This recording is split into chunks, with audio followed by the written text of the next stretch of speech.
We've got one more composer to talk with right now, and that is the young man seated right here, Thomas Wenglinski. He's a freshman majoring in jazz composition, and he's from the Butler School of Music, of course, as we all are. He's a jazz pianist as well as a jazz composer, so that means that he and I get to work together, which is a lot of fun, and he comes to us from Houston. So Thomas, tell us about what attracted you to jazz.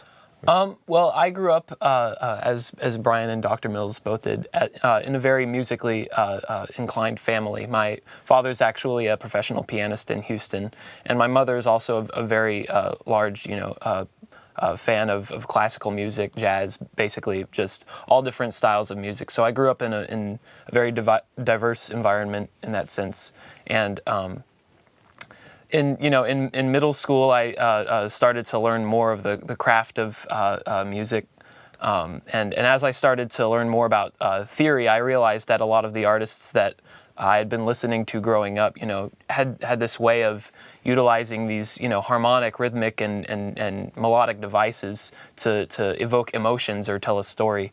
And I really felt, driven to start to do that myself. And as I got into high school, I just, wanted to do that more with specific ensembles and, the musicians that I was surrounded by. Yeah, cool.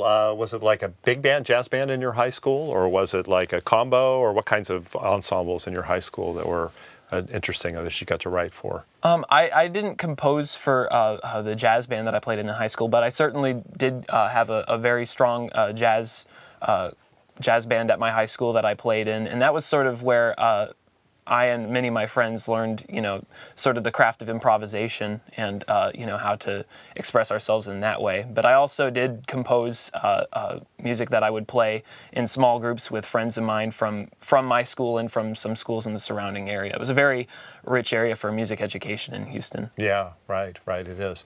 So your tune that we're listening to today is called Austinite, right? Can you tell us the story behind that?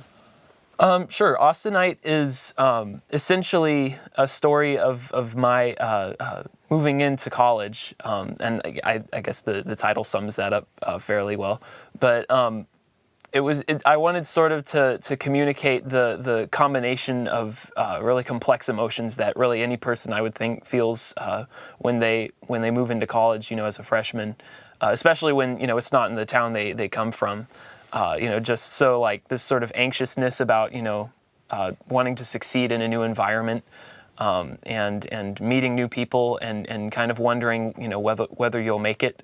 And also at the same time, feeling optimistic, because you have all these new opportunities at your disposal. And also because, if it's the University of Texas at Austin, you've got a beautiful city around you and everything. So just, combining sort of the fear, uncertainty, and anxiousness with optimism and looking forward to a hopefully bright future. That's kind of what I wanted to convey. Yeah, very cool. I hear a lot of optimism in the music that I hear. I'm not sure how the fear exactly translated.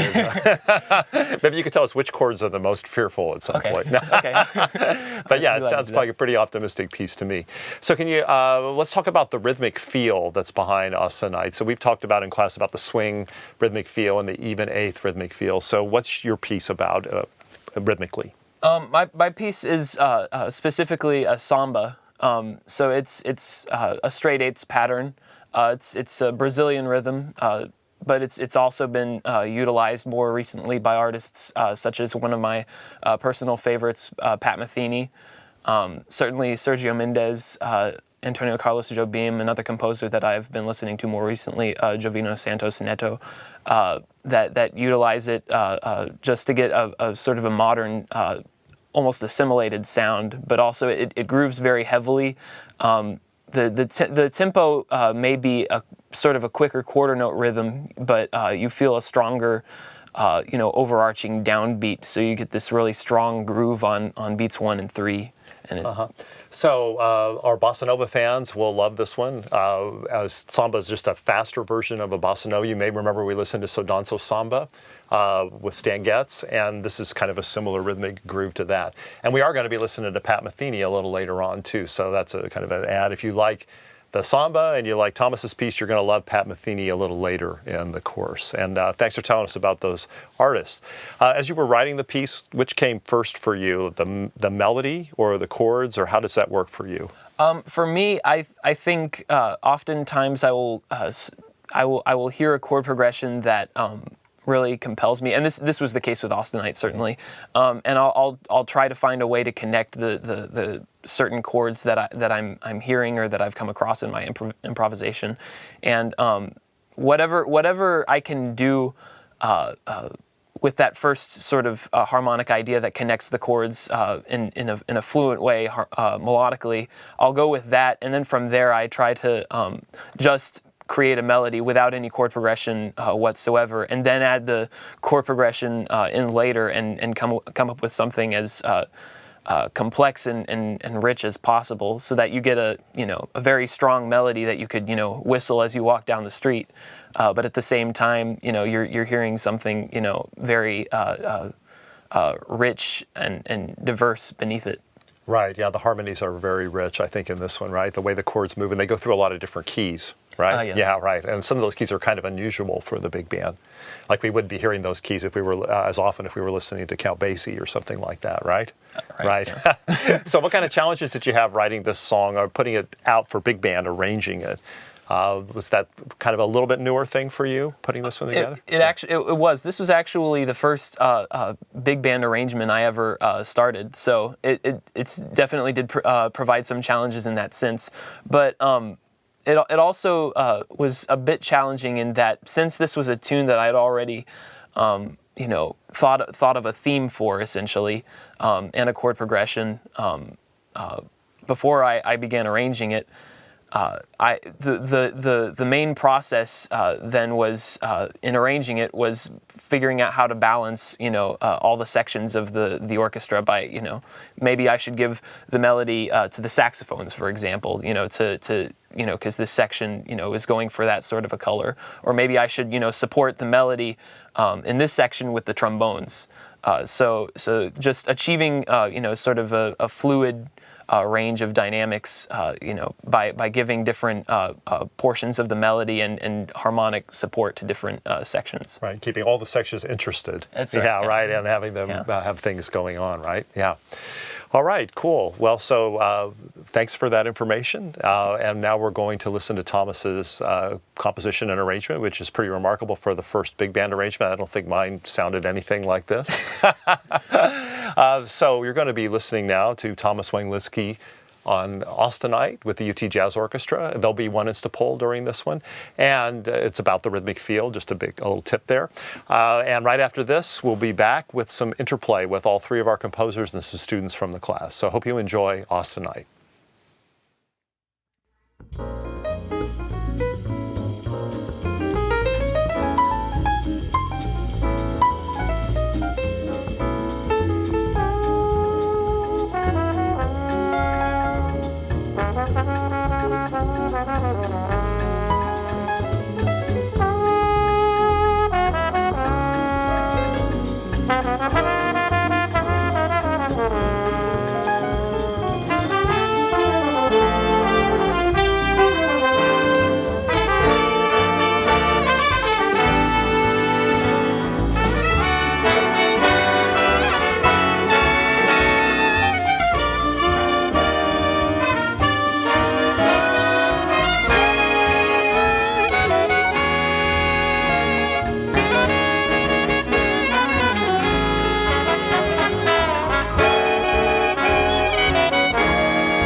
Thank you.